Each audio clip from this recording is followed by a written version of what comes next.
Assalamualaikum warahmatullahi wabarakatuh.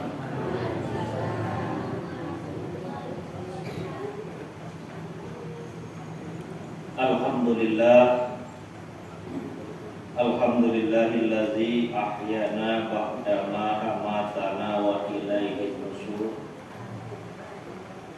Asyhadu an la ilaha illallah wahdahu la syarika lah wa asyhadu anna Muhammadan abduhu wa rasuluh.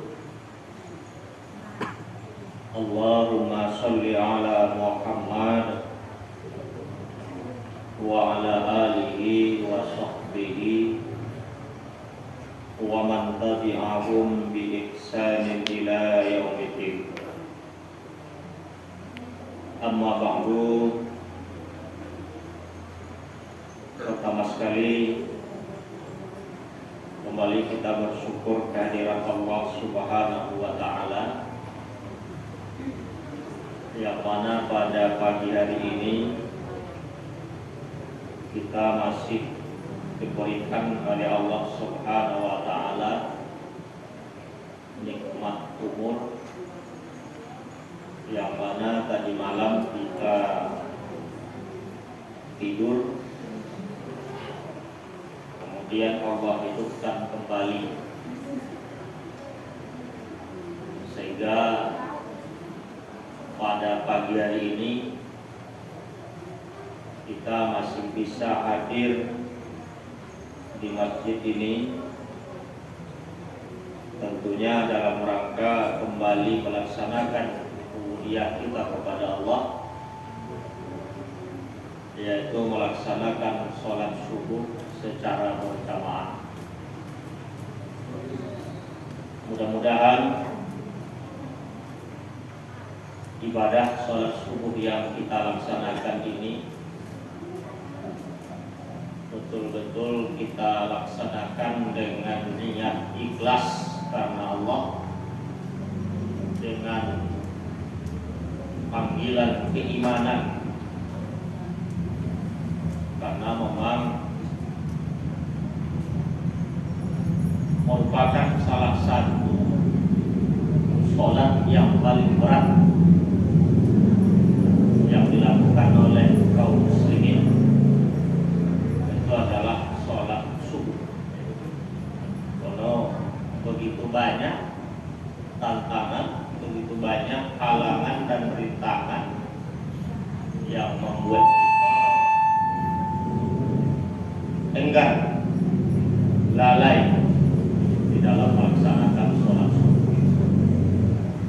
Padahal di dalam hadis disebutkan bahwa kalau seandainya kita mengetahui bagaimana besarnya pahala yang diberikan oleh Allah Subhanahu wa taala ketika melaksanakan sholat subuh itu begitu besar. Atau di dalam hadis itu disebutkan bahwa pahalanya sholat sunnah saja kita ketika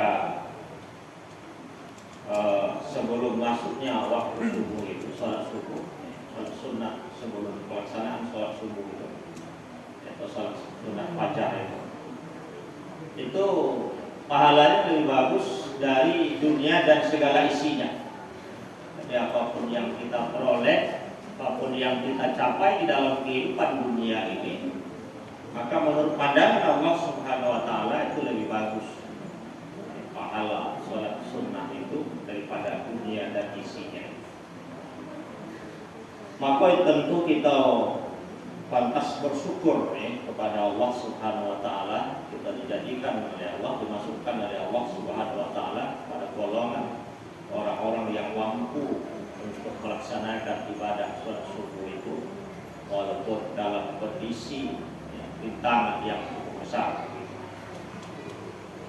Kemudian yang selanjutnya, sholawat dan salam juga tak lupanya kita kirimkan buat Rasulullah Muhammad sallallahu alaihi wasallam, ya berupa doa Allahumma sholli ala Muhammad wa ala ali Muhammad. Bapak Ibu sidang jamaah subuh rahimakumullah. dalam kajian subuh ini, sebagaimana tadi malam sudah kita sampaikan dalam pengantar, bahwa untuk pagi ini kita akan membuka kajian kita yang bersumber pada buku Tarjih Himpunan Putusan Tarjih Pimpinan Pusat Muhammadiyah. Nah, untuk kajian kita pada pagi hari ini kita mengambil materi yaitu tentang kitab Toharoh. Yang Toharoh ini itu ada di dalamnya bermacam-macam. Ada yang pertama terkait dengan berwudu, kemudian ada yang mengusap kedua sepatu atau khuf, kemudian ada yang terkait dengan hadas, kemudian mandi, tayamum, kemudian menghilangkan najis, dan yang terakhir itu persoalan istinja. Itu seluruhnya sudah dijelaskan di dalam buku Himpunan Putusan Tarjih. Makanya sebetulnya bagi kita warga simpatisan Muhammadiyah dalam melakukan ibadah itu kita sudah memiliki tuntunan. Apapun ibadah yang kita lakukan itu hendaknya bisa sesuai dengan apa yang dituangkan di dalam Himpunan Putusan Tarjih. Indo payah kita mencari sumbernya di mana. Dalam buku Tarjih itu telah dikumpulkan oleh para ulama Muhammadiyah yang terkait dengan persoalan hukum, persoalan ibadah seluruhnya olahraga. Tinggal kita mengikut aja sebenarnya. Tapi dalam kajian-kajian yang sering disampaikan di dalam jamaah kita, itu mungkin agak terlupakan. Sering pun kita mengaji sumbernya tidak terkait dengan tarjih kita. Kita menjelaskan terkait tentang ibadah, tapi sumbernya tidak tarjih. Itu agak bertentangan. Maka untuk yang pertama ini kita akan menjelaskan ataupun akan menyampaikan dan mengulang terkait dengan yang pertama, yaitu kaifiyatul wudu. Kaifiyatul wudu artinya cara berwudu. Bukan untuk kita mengajari ataupun menggurui jamaah sekalian di situ, tidak. Tapi kita gunanya sampaikan ini untuk supaya kita bisa mencek, bisa mengoreksi apakah wudhu yang kita lakukan olah sesuai dengan tuntunan atau belum. Itu tujuannya. Kalau memang olah sesuai dengan apa yang dituntunkan, dengan apa sumbernya, kalau kita di Muhammadiyah cakap kita sebut tarjih, maka alhamdulillah berarti yang kita lakukan itu sudah benar. Tapi kalau seandainya masih belum sesuai, maka ketika kita sampaikan ini, maka hendaknya ada koreksinya. Kita sesuaikan sehingga betul-betul ibadah kita itu diterima oleh Allah Subhanahu wa Ta'ala. Lalu salah satu syarat juga dari diterimanya sebuah amal ibadah itu, di samping niatnya ikhlas karena Allah, adalah mengikuti apa yang dituntunkan oleh Rasulullah Sallallahu Alaihi Wasallam. Itulah yang disebut dengan istilah ittiba'ur Rasul. Bak mana yang dicontohkan oleh Rasul itulah yang harus kita lakukan. Tentu ada dalil dasar-dasarnya. Nah, maka di dalam buku tarjih ini, apapun yang menjadi poin yang disebutkan di dalam persoalan, ya, kalau ini yang kita sampaikan persoalan wudhu ini, itu ada dasarnya. Jadi itu hebatnya kalau kita membaca tarjih.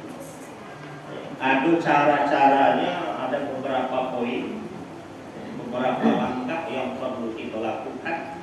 Masing-masing poin itu, masing-masing langkah itu ada dalilnya yang diturunkan. Ada dalilnya, dasarnya di situ disebutkan. Nah, jadi sudah disebutkan aja itu.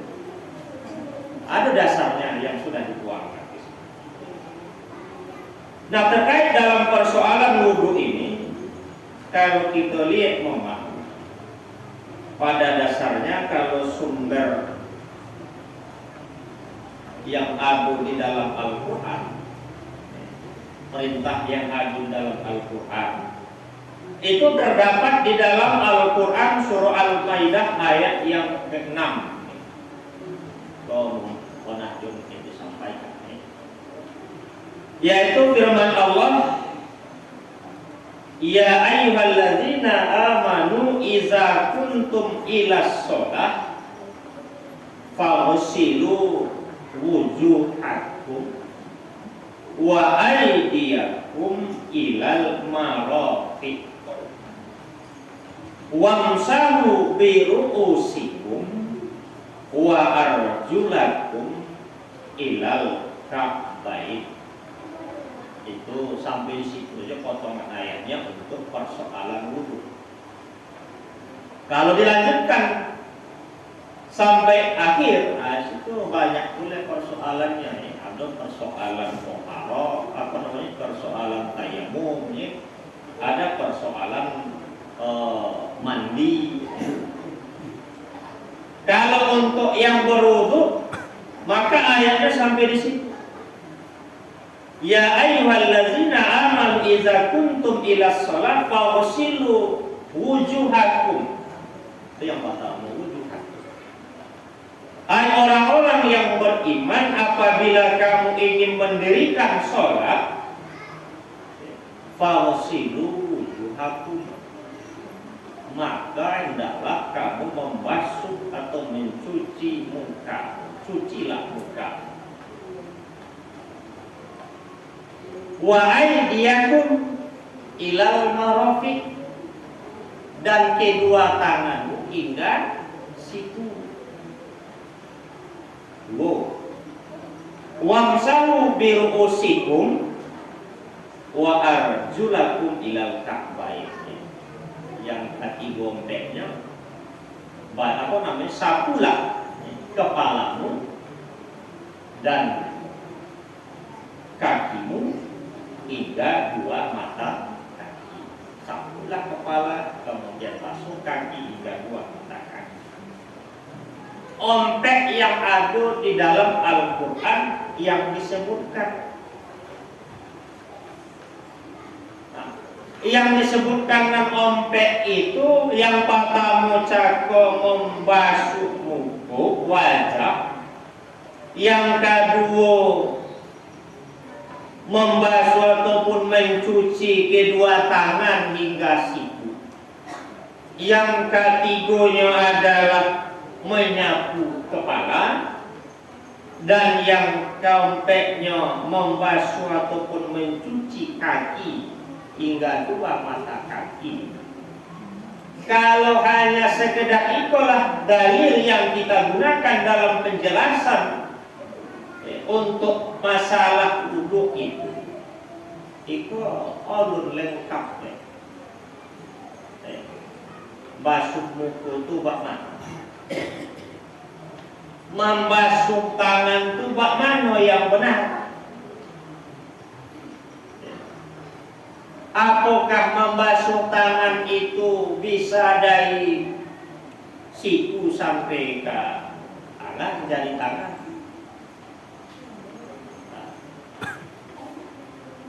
Baik itu menyapu kepala, bagaimana menyapu kepala itu?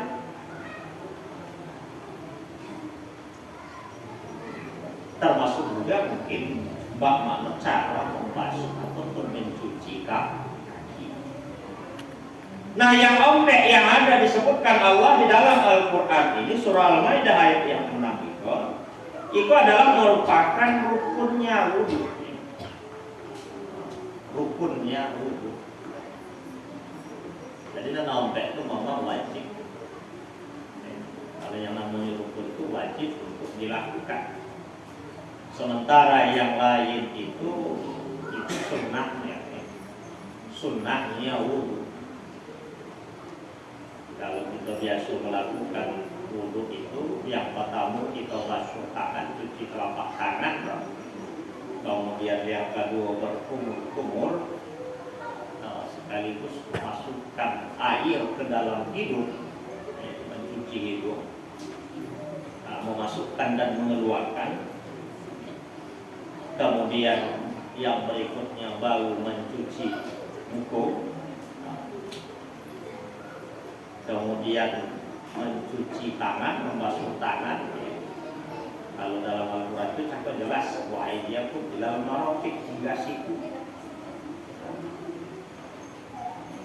Nah, secara lengkap yang seperti itu sampai akhir itu di dalamnya ada yang termasuk rukun dan ada yang sunnahnya, sehingga wudhu itu sempurna. Itu dalil ya dalam Al-Quran. Nah, kalau kita lihat cara atau kaifiyatul wudhu yang ada di dalam buku tarjih ini, yang pertama di situ disebutkan poin pertamanya, apabila kamu hendak berwudhu maka bacalah Bismillahirrahmanirrahim. Itu yang pertama. Baca Bismillahirrahmanirrahim. Untuk yang pertama ini, itu ada dalilnya dua buah hadis yang disebutkan atau yang dicantumkan di dalam buku tarjih ini. Yang pertama disebutkan karena hadis dari Nasa'i dengan sanad yang baik. Wudhulah kamu dengan membaca Bismillah. Itu hadis dinyatakan oleh Ibnu Hajar dalam kitabnya Takhrij Al-Hadis Al-Bukhari.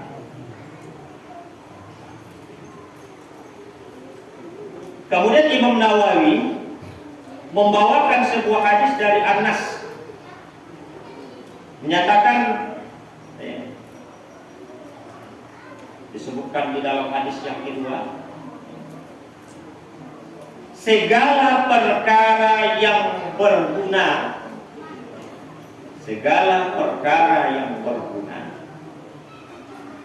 yang tidak dimulai dengan Bismillahirrahmanirrahim itu tidak sempurna. Itu dua dasarnya. Hadis yang bersumber dari Rasulullah SAW yang menyebutkan yang pertama kita perlu membaca Bismillahirrahmanirrahim di dalam ketika kita mau berwudu.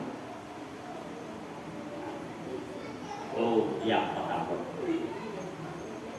Kemudian yang kedua, untuk poin yang kedua, setelah kita membaca Bismillahirrahmanirrahim, yang kedua adalah dan basuhlah telapak tanganmu 3 kali. Oh, telapak tangan. Membasuh kedua telapak tanganmu 3 kali. Dibasuh telapak tangan kok disunnahkan yo jari-jari kok Iko dibersihkan sulu-sulu salah-salahnya. Dalilnya disebutkan yaitu karena hadis yang menyebutkan sesungguhnya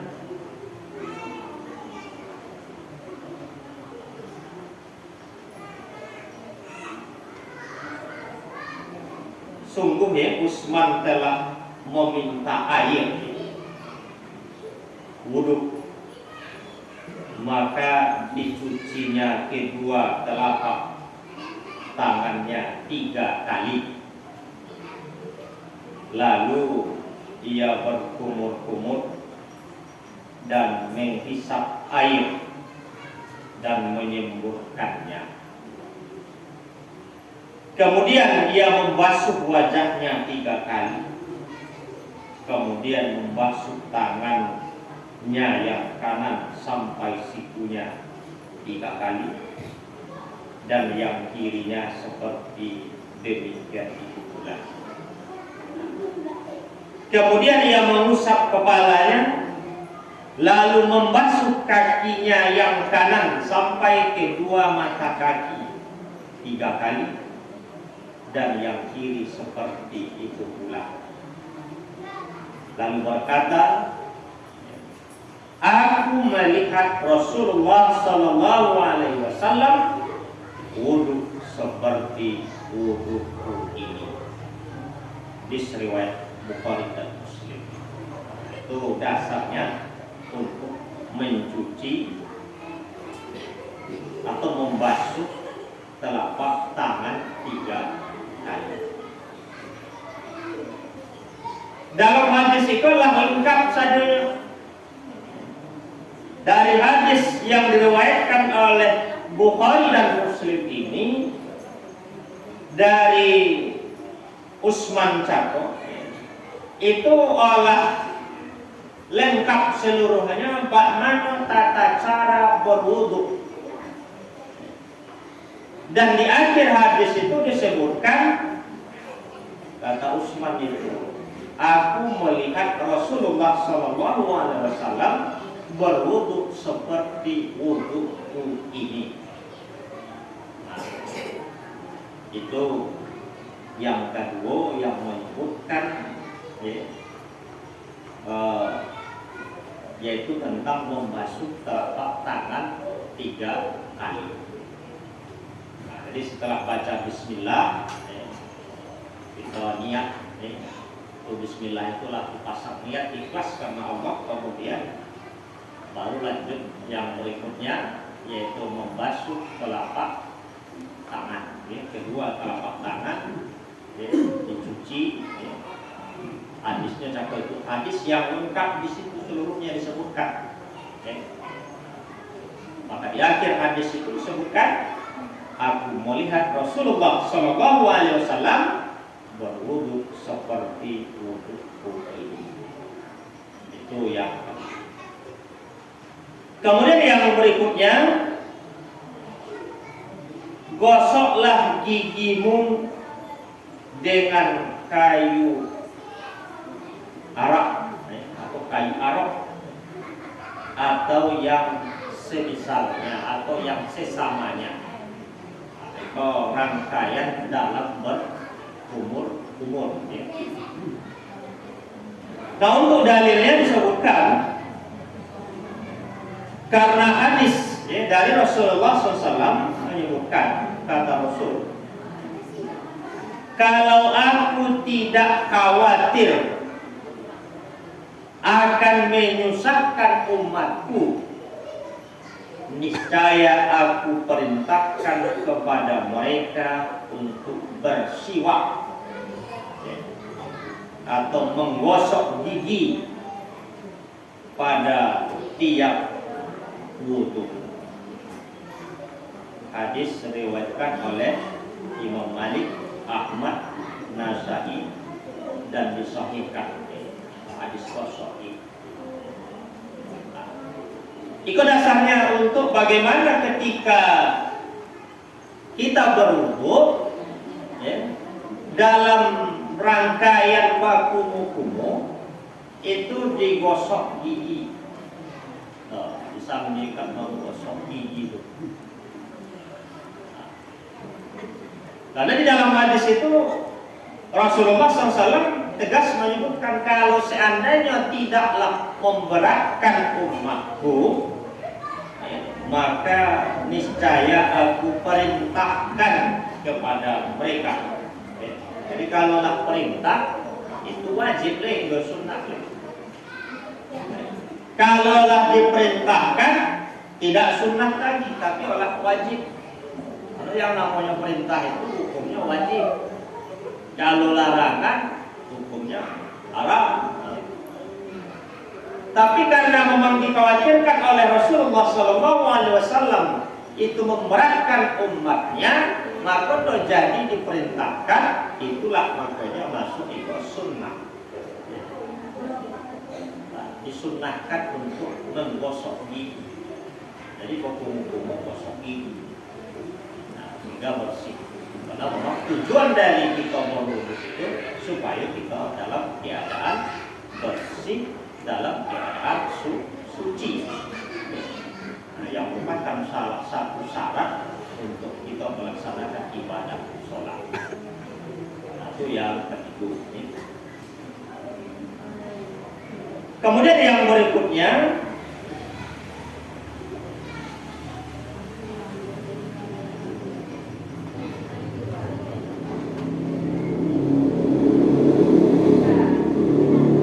hadis yang kedua yang menyebutkan tentang persoalan yang ketiga itu juga disebutkan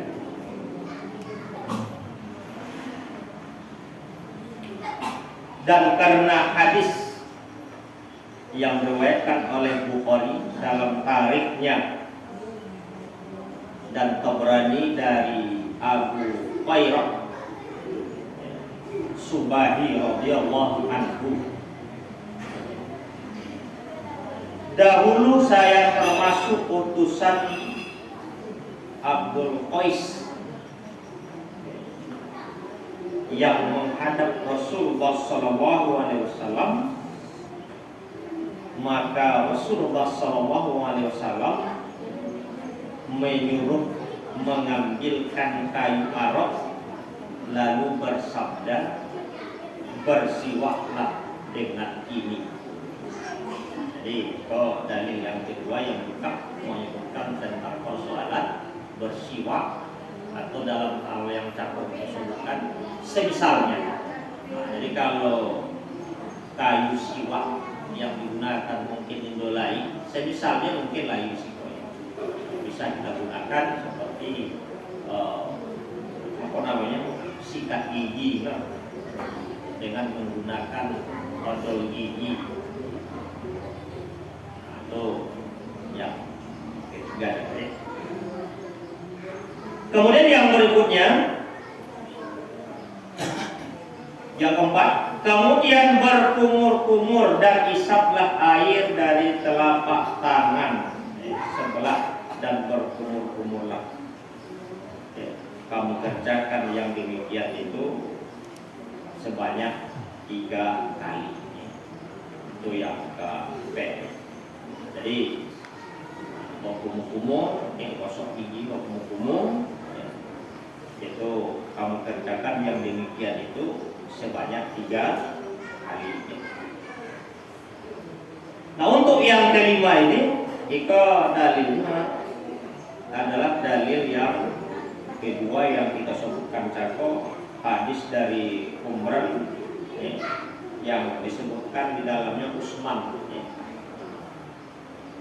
Utsman telah meminta air wudhu, itu hadis yang telah kita sebutkan cako. Itu dasarnya.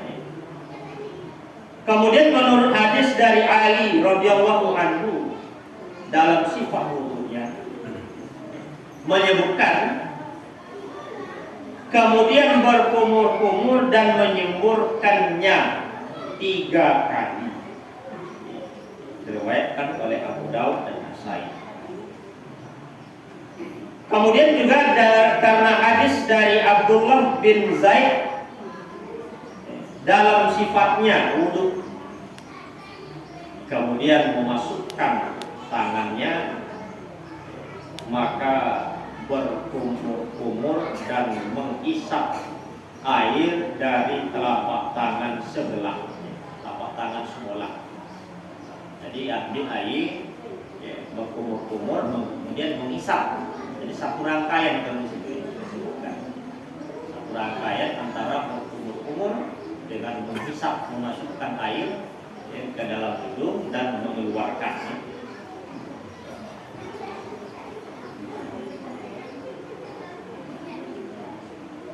Beliau mengerjakan yang demikian itu 3 kali. Diriwayatkan oleh Bukhari dan Muslim. Selanjutnya, dan menurut hadis Abu Hurairah, Rasulullah SAW memerintahkan berkumur-kumur dan mengisap air. Diriwayatkan oleh Darqutni. Jadi itu sekian dalil yang menunjukkan tentang berkumur-kumur. Jadi kalau di dalam ayat yang kita sebutkan cakap di dalam Al-Quran surah Al-Maidah ayat yang ke-6 itu ada persoalan berkumur-kumur, tapi ada dijelaskan di dalam hadis Rasulullah Sallallahu Alaihi Wasallam. Jadi kalau kita urut balik cakoda yang pertama cakoda langkahnya sebelum kita mandi ayu untuk baca Bismillahirrahmanirrahim, niat ikhlas karena Allah. Kemudian membasuh telapak tangan 3 kali suci, ya, di sela-sela dahi itu. Kemudian yang berikutnya bau kita berkumur-kumur, menggosok gigi dan berkumur-kumur, sekaligus menghisap, memasukkan air ke dalam hidung dan mengeluarkannya. Itu, ya, yang baru kita jelaskan sampai sini. Baca untuk sangat hidup. Sapoin lain meninggal. Kemudian setelah itu, dan sempurnakanlah dalam berkumur-kumur dan mengisap air itu apabila kamu sedang tidak berpuasa. Jadi ada batasannya disebutkan. Boleh disempurnakan, di situ disebutkan sempurnakanlah. Perintah sebetulnya sempurnakanlah. Sempurnakanlah dalam berkumur-kumur dan mengisap air itu apabila kamu sedang tidak berpuasa. Jadi kalau sedang berpuasa, sempurnakan pun-pun. Ngomong digosok gigi, gosok gigi ya, berkumur-kumur. Coba banyak terobil gitu, gosip. Tapi kalau sedang berpuasa jangan lebih-lebih. Nah, terkait dengan itu, poin yang ini, itu ada hadis yang disebut, yaitu karena hadis Laqit, ya, bin Saburah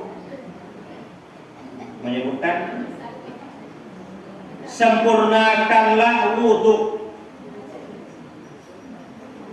kemudian sela-selailah di antara jari-jarimu, dan sempurnakanlah dalam mengisap air kecuali kamu sedang berpuasa. Itulah hadis yang menunjukkan. Jadi kalau dalam keadaan berpuasa, maka dalam hal berkumur-kumur mengisap air itu dianjurkan untuk disempurnakan. Dianjurkan untuk disempurnakan. Itulah dalil yang menyebutkan hadis yang diriwayatkan oleh Imam 4, yaitu ada Abu Daud, Nasai, Tirmizi, Ibnu Majah, dan disahihkan oleh Ibnu Uzaimah. Itu untuk berkumur-kumur, persoalan berkumur-kumur itu dianjurkan untuk disempurnakan, kecuali kita dalam keadaan berpuasa. Karena kalau sedang berpuasa itu nanti dikhawatirkan kalau bayi yubuna dalam berkumur-kumur, mereka masuk ke dalam. Tak mungkin kalau ailah siang nampaknya nak tujuh mungkin mungkin kita cukupkan dulu sampai juga lalu poin yang keempat kelima nanti pada pertemuan berikutnya baru kita lanjut atau langkah-langkah yang berikutnya dalam persoalan wudhu ini yang harus kita lakukan sehingga betul-betul wudhu yang kita lakukan itu sesuai dengan apa yang dicontohkan oleh Rasulullah SAW ini, sesuai dengan dalil-dalil yang sudah disebutkan. Nah, jadi mudah-mudahan bermanfaat. Banyak maaf billahi taufiq wal hidayah. Nasrun minallah wa fathun qarib. Assalamualaikum warahmatullahi wabarakatuh.